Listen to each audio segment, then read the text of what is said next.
Hey guys, what's up? It's iFlynn here, and today we're going to be taking a look at the Destiny 2 beta, running through my thoughts and opinions about it, and I'm going to be playing this live, guys. I already played through the beta as a Hunter live on stream last night, so if you want to check that there out, that should be up on Twitch right now. You can see that in my past broadcasts.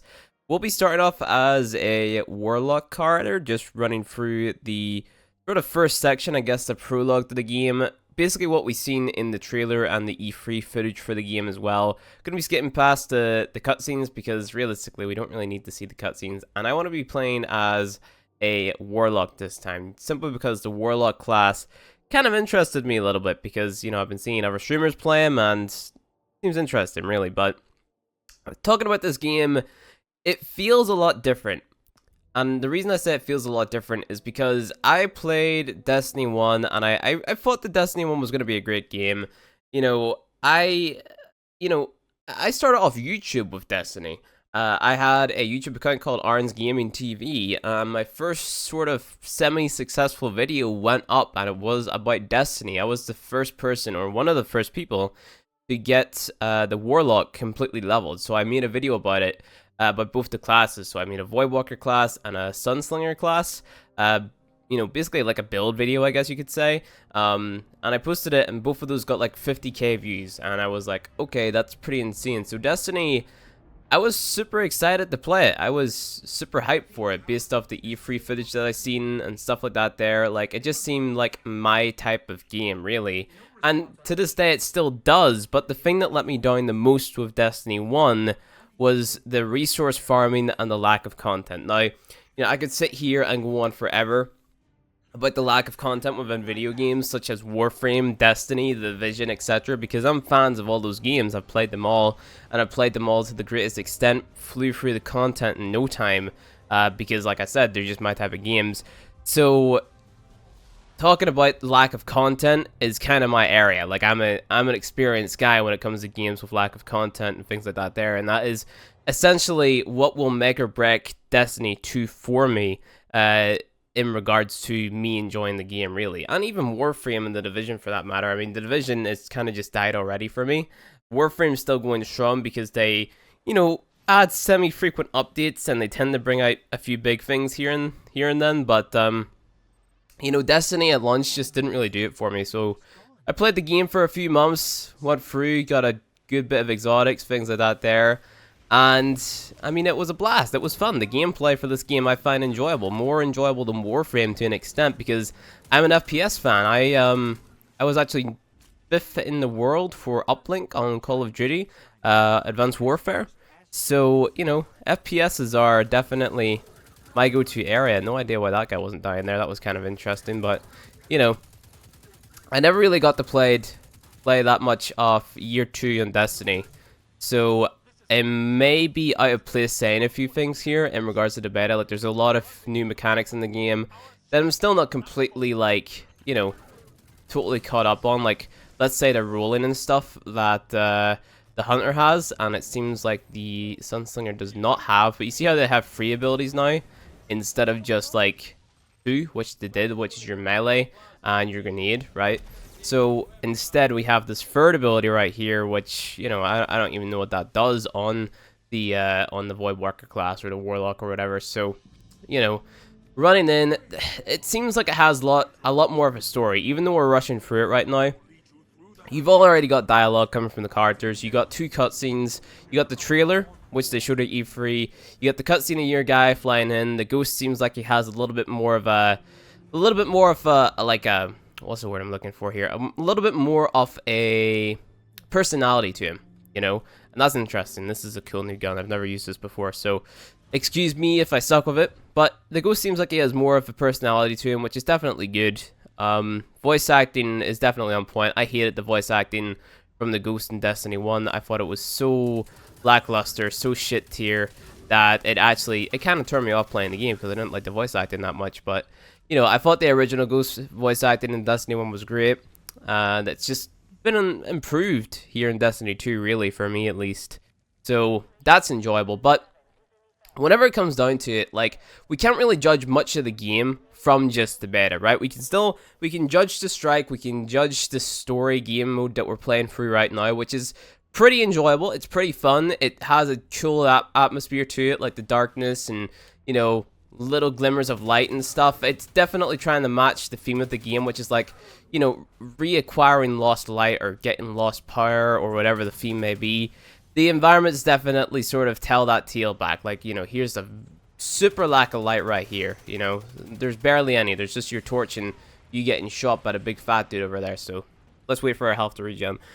And then we peek him again. So the environments and the artwork looks insane, at least in my opinion anyway. I think it looks great. I think everything to do with the game, the design is great and everything. And that's all on the up and up. You know, it's great. But then again, Destiny 1 also had decent artwork as well. You know, it wasn't great or anything, but it was decent and it was playable and it was fun to play through and it was great and everything. But the thing that is really making me like the story quest has to be the environments. Has to be the way that it's set up. Has to be, I don't want to say the linear experience, but the way that you know where you're going, the way that you can kind of follow what's happening, even without necessarily playing the game. Like, I'm sure if you're sitting at home watching this video, you're able to tell what's going on with what I'm doing right now because of the story quest. And that's a good thing, because it's meant to be like that. Like, if you watch a playthrough of something like Titanfall or whatever, like just playing for the story quest, you can tell what they're doing just by watching, which is awesome, which is good. Especially for the viewer at home and for the person playing it, and that's how it's meant to be, really.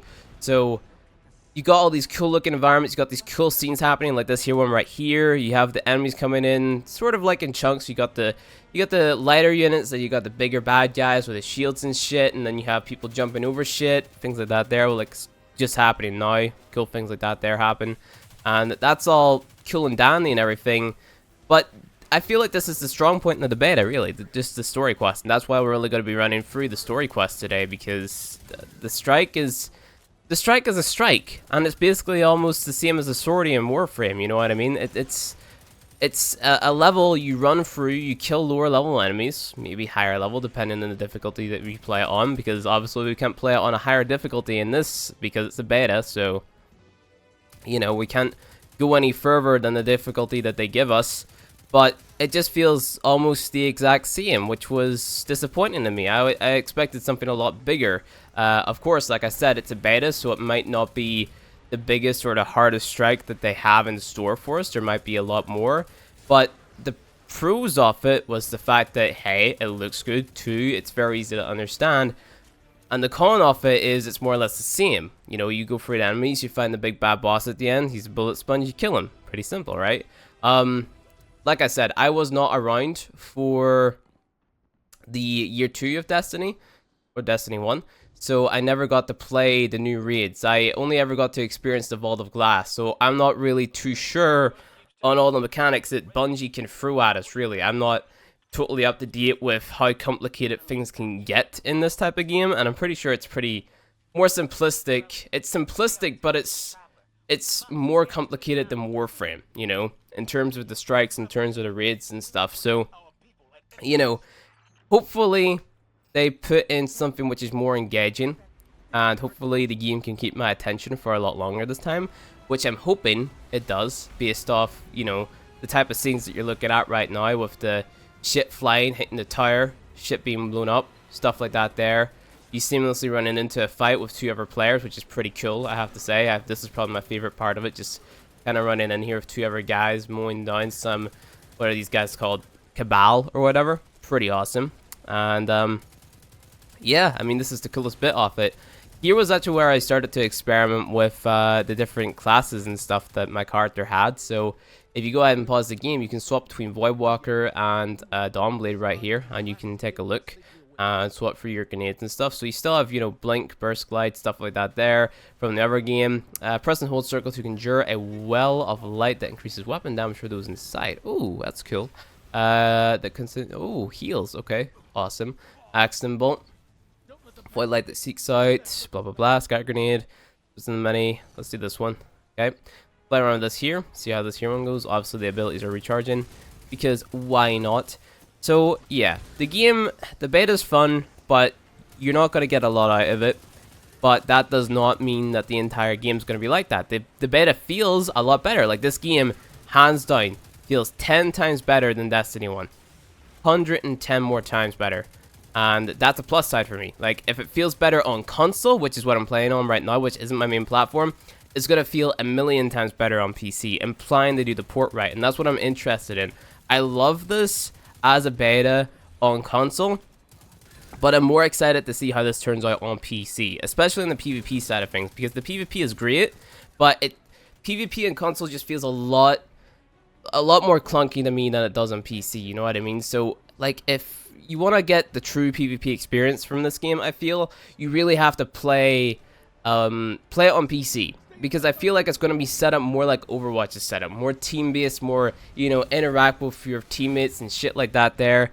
This is pretty cool scene, by the way, you know, blowing up all the rockets in front of your face, stuff like that there. Still low health, doesn't matter, but whatever. Yeah, so I feel like the true PvP experience is going to be... Oh, he died. Holy shit, okay, I didn't even notice that was the thing. But, yeah, the true PvP experience is going to be on PC, at least in my opinion. I feel like it's going to be on PC. That is a cool looking ultimate. There you go, 2 orbs of light, 3 orbs of light, sweet. So I feel like the true PvP experience is going to be on PC, and that's what I'm excited to see. The customization, what I'm disappointed in is whenever in the first Destiny, you got your skill tree right here, and it was a lot bigger, you know? Right here, you know, we have these upgrade points and stuff, but I don't know how in-depth this class system is going to go, like how many upgrades and stuff are we going to get, or whatever, so can't really tell how in-depth it's going to be, and I'm dying right now. Can I have a revive, please, blue guy? I revived you. Okay, whatever then. Okay, and revive myself. That's pretty cool. But yeah, I just hope there's a lot more customization, a lot more choice and stuff whenever it comes to the class systems and things like that there, so I can make the videos saying, hey, this is what the class is like when you're maxed out, instead of just being solely reliant on gear, like I feel like this game has sort of went towards, because I understand that in Destiny 1, a lot of your powers and stuff came from the gear that you had on. Like, I'm pretty sure there was a weapon or something, or a helmet or something, which increased like a stat which allowed you to melee more often, and you could have like perks in your melee, which meant like, okay, well, you got health back. Why not include those things in the skill trees and stuff? That's just something that I'm a little bit interested in, seeing how they do it and go forward with things like this here. So it's going to be interesting to see how they really go about releasing the game and making things work as a player who's coming back to it from having quit Destiny 1 and not really touching it for the longest time since year 1. Coming back into it and sort of like experiencing it all again. Giving like Destiny like a clean slate and saying, okay, well, you had your first chance, but it wasn't that good. At least the first impression was shitty, so I stopped playing you. Now I'm coming back and I want you to impress me again. That's basically what's happening with me and this game right here. So I don't know, man. Hopefully it's good, and hopefully Bungie do the right thing. Hopefully the PC port is godly and awesome. Hopefully the story is godly and awesome. Hopefully the endgame experience, which is a big one, is godly and awesome. Hopefully there's awesome raids. Hopefully there's awesome gear and loot. And hopefully the resource grinding isn't a drag, because that's a big factor into what made me quit Destiny 1, was you had to run around in patrols and just pick up mindless amounts of, like, I can't even remember, like, was it spin metal? I can't remember the name, but you had to just pick up mindless amounts of resources, and it wasn't like, oh yeah, you kill enemies and it drops and you pick it up. It was more like, okay, you have to walk up to this thing here, hold square on it for like 2 seconds, and then you pick it up. That's the type of thing that it was, and that was boring gameplay to me, really. I didn't feel like that was gameplay at all. I like gameplays that kind of go seamlessly, if you know what I mean. Like, I'm able to kill these guys, and I'm able to get the spin metal or whatever the resource is from these guys, and just keep on killing the bad guys, you know, and hopefully that I get everything, like, as I'm playing the game, right? I don't want to go out of my way, stop enjoying shooting things to go ahead and get the resource. Hopefully everything is just good to go, and hopefully it's all great. And that's really all there is to say in regards to the setup of the game, other than it feels really good. Like, comparing this to Destiny 1, gameplay feels great.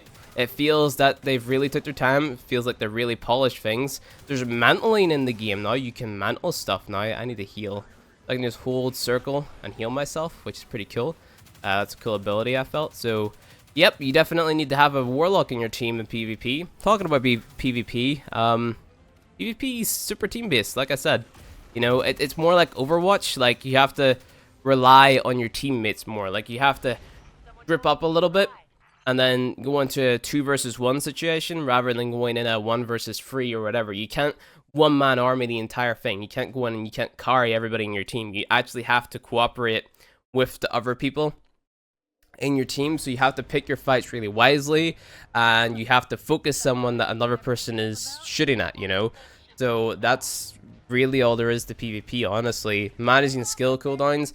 I guess if I had one big thing to criticize whenever it came to the PvP would be the cooldowns of the abilities, like the grenades and the melee, and also the ultimates or the supers or whatever. So right now the supers feel like they only ever appear at the end of the match. Same with the grenades and the melee. Like if you use them too early, then you're going to be waiting a very long time until you get your super and stuff back. It's going to take a while until you get your melee and your grenade back. Sorry, not your super. Your super only ever really goes off cooldown by the end of the match, and that way it's always going to be, okay, so you either don't use your super, or you either waste it and hopefully get like 1 or 2 kills or whatever, and then maybe that'll win you the match. But then again, after you kill that guy, he's going to have his super, and then the same thing's going to happen, so it can go both ways, right? So there's no tactical timing of your super or your ultimate or anything like right now. If I were to give suggestions, I'm just going to be an asshole and say just do it like Overwatch, you know? Just do it. The better a player plays, the more hits they get on target, whatever. Give that person a faster supercharge. Give that person a faster cooldown on his nade, because he's playing well. He wants to keep that momentum, and that's what makes games fun, keeping that momentum. I know it sounds like I'm trying to make the guy a super soldier, but holy shit, come on. Like, if a person is like absolutely shitting on an enemy team, might as well just keep on giving them the fuel to do so, because like, you know, it's not going to change. If the player is playing insanely well, just keep on giving them it. If the other players in the enemy team are competent enough, they will, you know, kill the guy regardless of how good or bad he is, right? So let's go ahead and give him it. Wow, I missed that ultimate so bad there. I thought that was meant to be like a homing thing, but apparently not. Apparently I have to actually jump up and aim it this time. So I'm going to have to change how I do things. Also, there's another ultimate on this guy as well. I'm just going to go ahead and check that there, right? So let's jump on to Dawnblade, go into details. I know you jump up in the air. Balance glide, burst glide. Let's do that one. Harmon, Wall of Light increases weapon damage. Healing, okay. Firebolt grenade, solar light, fusion grenade. Go that one. There we go. So, yeah. I mean, the classes, they're more or less the same. Different abilities, different supers, and that's really the highlight. Wanted more in-depth expandability or customization with them, sort of like class diversity a little bit, skill trees, whatever, would have been nice. But whenever it comes to the class, I don't think it really matters too much other than filling up a role in your team. Okay, like you get your Titan, he can put down the shield. You get your Warlock, he can put down the healing. You get your Hunter, he can deal the damage, stuff like that there. It feels like it's just sort of slotting the guys in the roles rather than giving the player the customizability. Obviously, they'll have the customizability with the weapons they choose and the exotics they choose to run, the build that they go for in their gear and stuff like that there, which is cool and it's appealing to me. However, like, you know, whenever it comes to the sort of just class you pick and your relationship with your character's class and how good or bad that can be, I feel like that aspect is kind of gone from the game unless they add in a full skill tree whenever the game fully comes out. Because I'm not going to lie, I was super disappointed with the fact that there's no skill tree in the beta. And I'm actually super disappointed by the fact that there's barely anything to do in it. Like, after this here quest that I'm showing you guys right here, there's pretty much nothing to do other than one strike and PvP. So there's 2 PvP maps. There's competitive and there's quick play.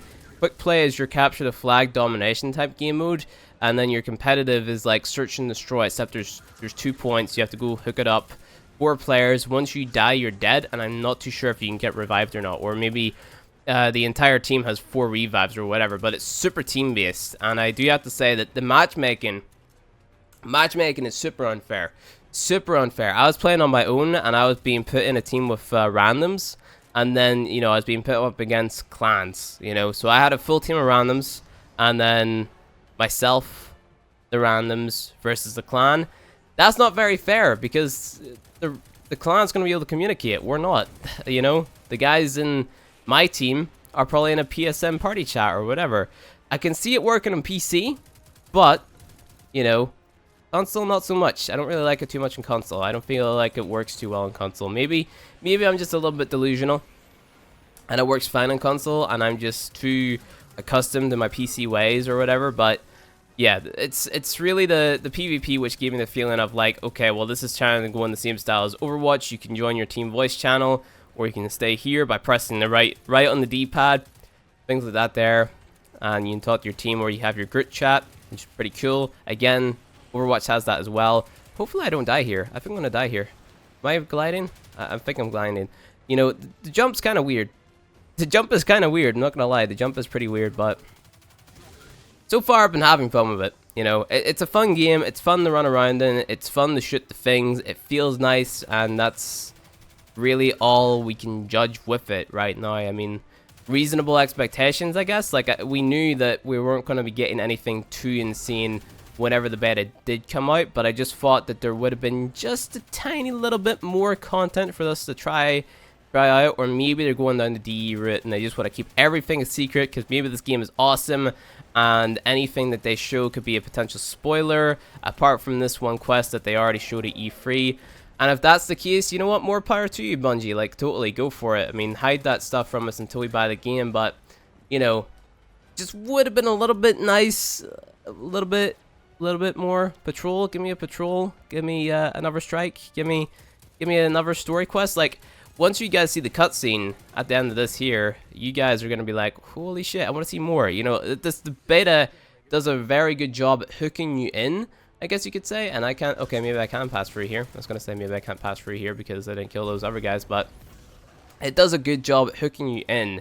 And I mean, I don't know, maybe the beta is just a marketing strategy, bro, you know, like to hook you in, to make you want to find out what happens to your character after what happens up here. Like, who knows, like, that's kind of a spoiler in itself, but, you know, well, you'll see what happens to my character after this here. So go ahead, push on up a little bit. There's just this one boss guy, and then this room up ahead, and then we're good to go. I can just do this here and melt a shield. So if you aren't aware, if you have like an element which matches the enemy's shield color, then that's how you're gonna put his shield down faster and stuff. That's how stuff works in this game. So there you go. Just gonna heal myself. Don't kill me, don't kill me, don't kill me. Thank you. Come again. And he's dead. So you also have your supers, or not your supers, or your heavy weapons. So I have a fusion rifle, which it was a special weapon in Destiny 1, but now it's a heavy weapon. So I mean, they were kind of powerful. So what we have to do here is we have to shoot these things.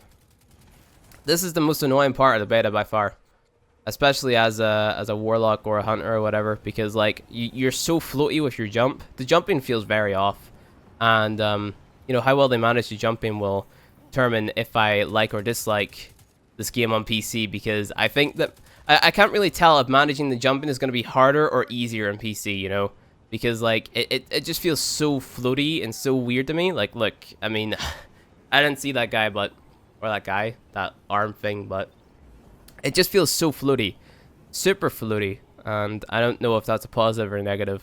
I don't know how it's meant to work in PvP, or if anyone can even use the jumping in PvP anymore, because it just, I don't see how floating in the air, super still, super floaty, can be beneficial in PvP, you know. Maybe that's just me, maybe I'm being weird, but, you know, that's just my opinion, man. So let's go ahead and move up. We have my ultimate. So hopefully we're not near the end. Is this it? Is this the end? This can't be the end. Let me up there. Is this it? There we go. Escape the command ship. Yeah, so this is the end, but let's just go ahead and use my ultimate. So this is the Dawn Blade, so you can jump in the air, shoot out the fire. Pretty cool. Never actually got to use that, but that's my first time using that. Pretty awesome. Same with the other guy. But this is the end of the quest now, guys, I think. Not too sure. Yep, there's fire and stuff. Yeah, this is it. So enjoy this cutscene, because this is the best thing you're going to see in the beta, I feel. I think it's the best thing you're going to see. Like, I'm super optimistic for the game. Super optimistic. So, here we go. Big ship. Big claw thing on the moon. Oh, that's the Traveler. Or the Speaker. That's the Traveler. Can't remember. Big, bad, ugly dudes. Oh, shit. You know, you think that he's gonna be just like one of those bad guys that, oh yeah, we'll kill him easy peasy, but he seems like one of those bad guys that's gonna win, you know? Like, he kind of just makes you super useless here. He drains all your abilities, you fall to the ground, your ghost is dead arenoed, you're dead arenoed. Like, what are you gonna do here? Grab your little toy. Alright. Pull him back into you. And now he's like talking to you like, oh shit, you're gonna die, bro. Kicks you in the face. Like, you know, get back up, dude. Get back up, character that I just created and have no connection to. Get back up, please. Stand up. Can the real player character thing that I just made stand up? Because this is obviously a fake. I wouldn't lose to this guy, right? Get up. You can do it. Oh, whacked again. Whacked in the face. Oh shit, rest in peace, Ghost. Bad voice acting in Destiny 1. Come back in Destiny 2, but now you're dead. Rest in pieces. And what's gonna happen here? Who knows? We gonna get kicked off the ledge? Never. They would never do that. Bungie would never shoot us right in the face like that. No. Nah, that'd never happen. And we're off the ledge. You see, that's the type of thing that all games need. I feel like this is gonna be a really good story, and I'm excited to play the rest of the game. Thank you guys for watching this video. If you enjoyed it, hit that like button below, and if you want to see more Destiny 2 content from this channel, hit subscribe, and I'll see you guys in the next video.